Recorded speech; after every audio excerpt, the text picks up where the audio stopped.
Hi குழந்தைகளே, வணக்கம். சுப்ரதாவின் நல்வாழ்த்துக்கள். Very happy new year 2025. நமது கதை ஆரம்பம். கதையின் தலைப்பு தெரியுமா? நல்லவன் வாழ்வான். இருக்குது பாருங்க, இருக்குதா? கவலையே படக்கூடாது. கதை இழுக்காது. வாய் இழுத்தாலும் கதை இழுக்காது. ஓகேயா?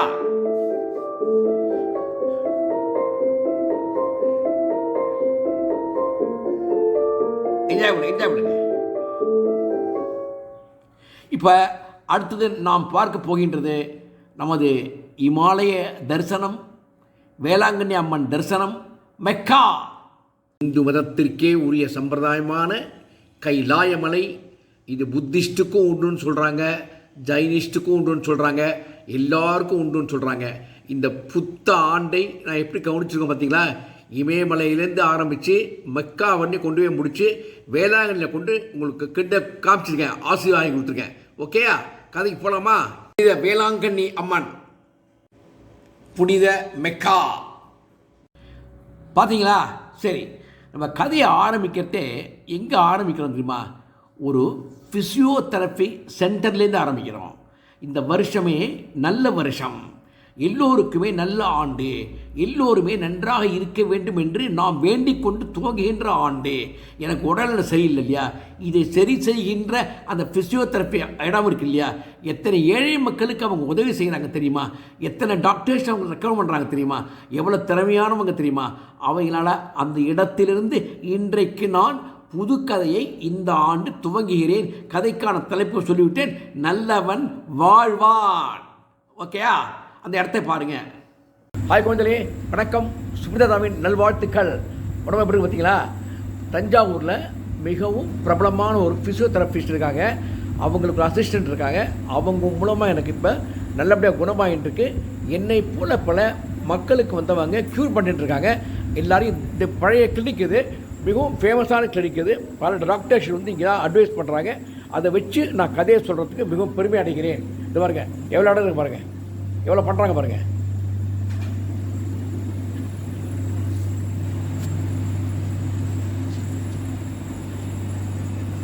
இந்த பாருங்க, ஒவ்வொருத்தரும் பண்ணுறா பார்த்தீங்களா?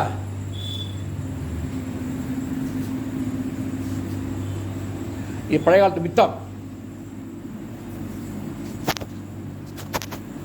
எத்தாலும் தெரிவித்தீங்களா? அதுதான் வந்து ஃபிசியோதெரப்பி இடம். அது இந்த வீடு பழைய காலத்து தஞ்சாவூரில் மிகப்பெரிய ஓல்டு ஹவுஸு. மெயின்டைன் பண்ணிருக்காங்க, அப்படியே இன்னும் அழகாக இருக்கு பாருங்க. இப்போ கதை ஆரம்பம். ஏற்கனவே சொல்லியிருக்கேன், திருப்பி சொல்லிடுறேன். பொன்னன் ஒருத்தன் தான். அந்த பொன்னனுக்கு வந்து ஒரு கண்ணு தெரியாது. என்ன மாதிரி ஒரு கண்ணு குருடு வச்சு, ஒரு பேரலைஸ் மாதிரி ஒரு கண்ணு கிடையாது அவனுக்கு. பிறவியிலேயே ஒரு கண்ணு கிடையாது, ஒரு கை கிடையாது. அவனுக்கு வயசான அப்பா 90 வயசு, அம்மா 85 வயசு.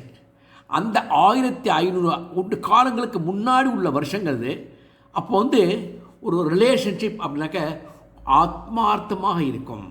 அப்பா அம்மா அப்படின்னாக்க குழந்தைகள்லாம் அவ்வளோ பிரியமாக இருக்கும். அதனால் அந்த பையன் என்ன பண்ணுறான், தான் கல்யாணம் பண்ணிக்கல, யாரும் அவனுக்கு பொண்ணு கொடுக்கல, ஏன்னா கை கிடையாது, ஒரு கண்ணு கிடையாது. அவன் அப்பாவுக்கு என்ன வேலைன்னாக்க ஒரு பானை செய்வது. பானை இருக்கு இல்லையா, மண்பானை இருக்கு இல்லையா, மண்ணை வச்சு அதை அழகாக சுட்டு ஒரு பானை ஒரு நாளைக்கு பண்ணுவாப்புல. அந்த பானையை விற்று ஒரு காசு கிடைக்கும். அந்த ஒரு காசில் மட்டும்தான் அன்னைக்கு செலவு, சாப்பாடு. அந்த காலத்தில் அப்படித்தான் செஞ்சாங்க. யாருமே அகலக்கால் வைக்கவில்லை. போதுமென்ற மனமே பொன் செய்யும் மருந்து என்று இருந்தார்கள். ஓகேயா? புரியுறதா? ரொம்ப கஷ்டப்பட்டு சொல்கிறேன், புரிஞ்சுங்க. ரைட்டு. இப்போ பொண்ணை என்ன பண்ணோம், தினமும் காலம்புரை ஏந்திருப்போம். ஏந்தினோன்னு அப்பா அம்மாவை கும்பிடுவான்.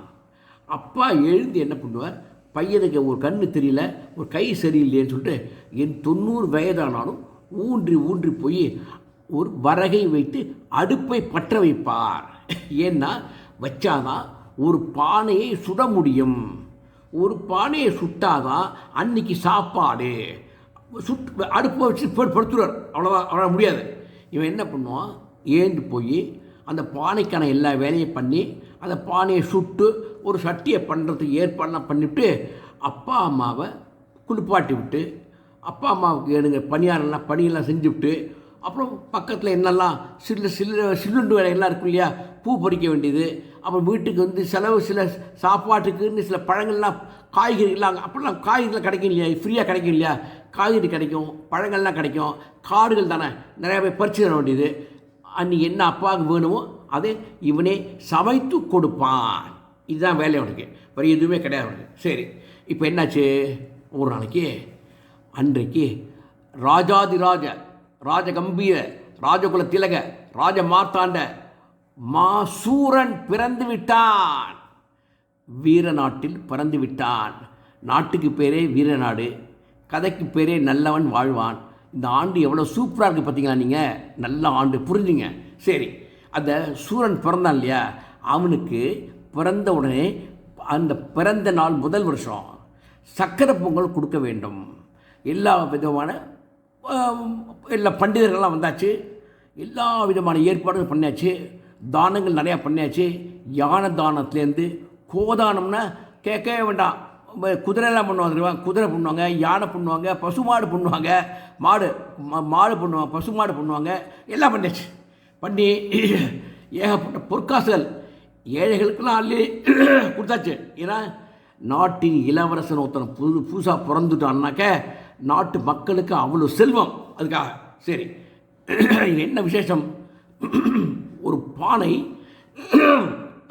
அது என்னன்னா, இந்த பானை வந்து மகாராணியே ஒரு அந்த நாட்டு சம்பிரதாயப்படி சக்கரை பொங்கலை செய்து குழந்தை வாயில் ஊட்ட வேண்டும். எனக்கு குழந்தை 1 வயசு. சரி, அப்போ பூஜைலாம் பண்ணியாச்சு, நிவேதனெலாம் பண்ணணும். அப்போ சக்கரை பொங்கல் பண்ணுறதுக்கு ஏற்பாடு பண்ணுறாங்க. பொங்கல் வேகவே இல்லை. தண்ணி எவ்வளோ கொதித்தாலும் பால் அப்படியே இருக்குது, வெல்லம் அப்படியே இருக்குது, அரிசி அப்படியே இருக்குது. அப்போ தான் மன்னர் என்ன பண்ணுறார், உடனே ராஜகுருவை கூப்பிடுகிறார். ராஜகுரு ஜோசியரை கூப்பிடுகிறார், ஜோசியர் பண்டிதரை கூப்பிடுகிறார். அந்த பூஜை பண்ணுற பண்டிதரை பார்த்துட்டு, ஆஹா, இதில் வந்து ஒரு பெரிய விசேஷம் இருக்கிறது, நீங்கள் உடனடியாக இந்த நாட்டினுடைய ஒரு குருமாரை போய் பாருங்கள். அதாவது ஒரு குருமார் ஏழை இருப்பார் இல்லையா, அந்த குருவை பார்க்கணும். குருன்னா அந்த காலத்தில் ஒரு மன்னர் அப்படின்னாக்க, இப்போ ஸ்கூலில் படிக்கிறீங்க இல்லையா, அதே மாதிரி மன்னர்களுக்கெல்லாம் குருன்னு இருப்பாங்க. அந்த குருவை போய் கேளுங்க, அவர் கரெக்டாக சொல்லுவார் அப்படின்னு மன்னர் பண்ணுறார், குருவை வர சொல்கிறார். குருன்னா சாதாரணமாக ஒரு பெரிய ரதமே அனுப்பணும், ரதத்தை தான் குரு வருவார். அப்போ குரு சொல்கிறார், என்ன பண்ணுறதுன்னு தெரியல எனக்கு, நானும் யோசிச்சு சொல்கிறேன் அப்படிங்கிறாப்புல.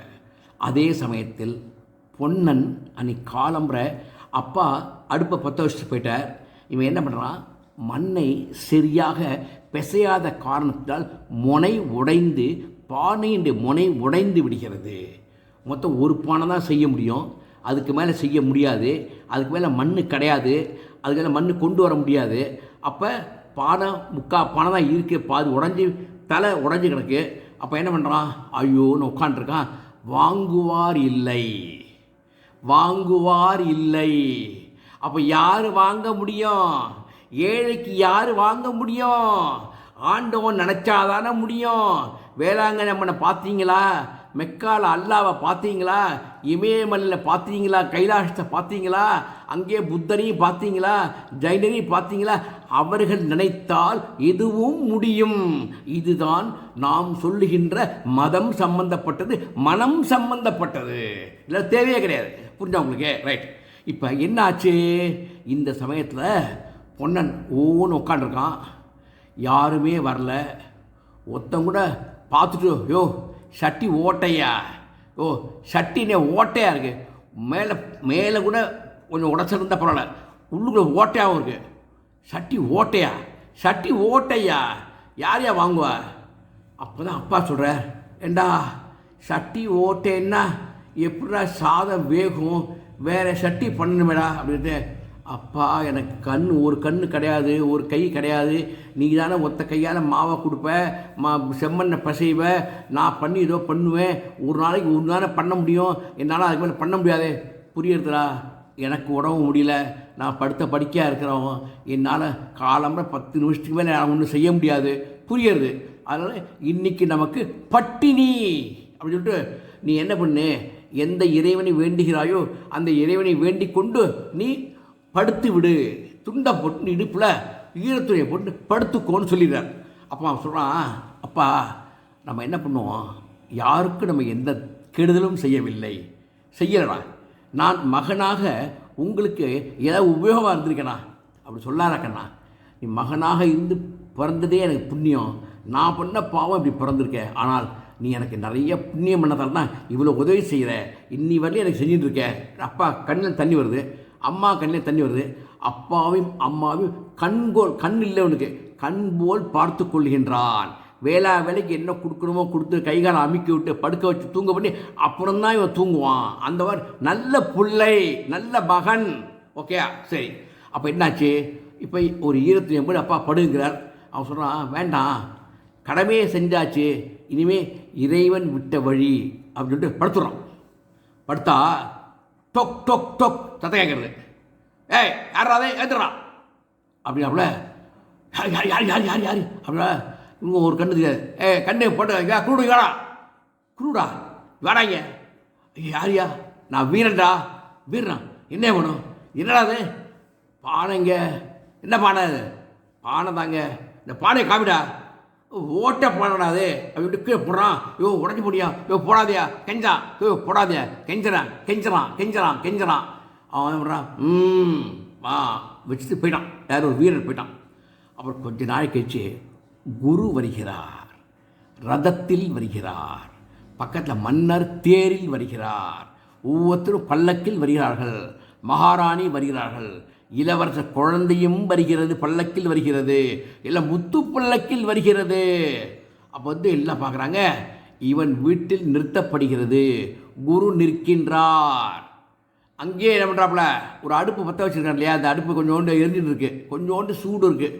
அந்த தாத்தா பற்ற வச்சார் இல்லையா வயசானவரே, அதில் இந்த குரு சொல்கிறார், இதில் பண்ணுறான் சக்கரை பொங்கல் அப்படின்னு மகாராணி சொன்னோன்னே, மகாராணி அந்த கொஞ்சோண்டு தனல் இருக்கு இல்லையா, அதில் இவன் ஓட்டை சட்டியில் புரிஞ்சுங்க, தலை உடைந்த ஓட்டை சட்டியில் சர்க்கரை பொங்கலை குரு சொல்லி அந்த கொஞ்சோண்டு நெருப்பு இருக்கு இல்லையா, அதை மூட்டி ஊதி அதில் சர்க்கரை பொங்கல் பண்ணுகிறார்கள். அவ்வளவு டேஸ்ட், காடு முழுக்க வாசனை, சர்க்கரை பொங்கல் நெய் மணக்கிறது, காடே வாசனை, அப்படியே பொங்கல் பொங்கி பொங்கி பொங்கி பொங்கி வருது. அப்படியே மகாராணி ஆச்சரியம் தாங்கல, எப்படிங்க அது ஓட்டப்பானையில் கீழே கொட்டுன்னு பேர் பொங்கல் பொங்கி மேலே வழியிறது, ஆச்சரியமாக இருக்கே அப்படின்றத. இதுதான் பொன்னனின் நல்ல எண்ணம். எவன் எண்ணத்தால் உயர்ந்தவனாக இருக்கின்றானோ அவன் எண்ணங்கள் மேலே எம்பி வரும்பொழுது, நல்ல எண்ணங்கள் உயரே வரும்பொழுது நல்லவைகளே மேலே வரும், வாழ்வில் நல்லவைகளே ஏற்படும். அதுதான் ஐயா வாழ்க்கை என்பது நம்பிக்கை. அந்த நம்பிக்கையைத்தான் இப்பொழுது பொன்னனுக்கு இறைவன் கொடுத்திருக்கிறான். அப்படியே மகாராணி காலில் விழுந்தா, பொன்னா நீ சாதாரண ஆள்லடா, எனக்கு தெரியாதா, ஒரு சட்டி இப்போ ஒரு நாளைக்கு அப்பா அம்மாவுக்கு உன்ன மாதிரி பண்ண முடியாத சலுகைகள் சௌரியங்கள் நான் கேள்விப்பட்டிருக்கேன். ஆஹா, உன்ன மாதிரி ஒரு குழந்தை இருந்தால் உலகத்தில் எந்த குழந்தைக்குமே நீ தான்ப்பா முன்னோடியாக இருக்கணும். உன்ன மாதிரி ஒரு குழந்தை உலகத்தில் இருக்கிறதுக்கு மக்கள் புண்ணியம் பண்ணியிருக்கணும், நாடே புண்ணியம் பண்ணியிருக்கணும் அப்படின்னு சொல்லிட்டு மன்னர் அவனை தோளில் தூக்கி கொண்டு பெற்றோர்களை தூக்கி கொண்டு அரண்மனைக்கு செல்லுகின்றார்கள். ராஜ உபச்சாரமான விருந்து பரமாறப்படுகிறது. அப்புறம் அவர்களுக்கென்று வீடு ஒதுக்கப்படுகிறது. மூவரும் மன்னனுடைய பாதுகாப்பில் தினமும் அழகாக பராமரிக்கப்படுகின்றார்கள்.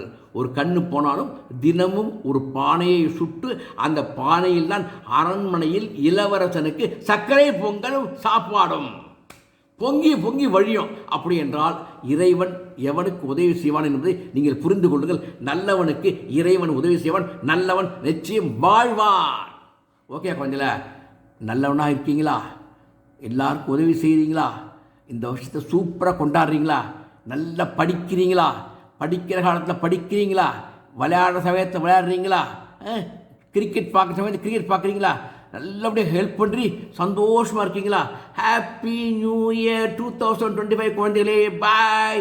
நல்லவர்கள் வாழ்வார்கள். பாய். சுப்படி தாத்தாவின் நல்லவன் வாழ்வான்.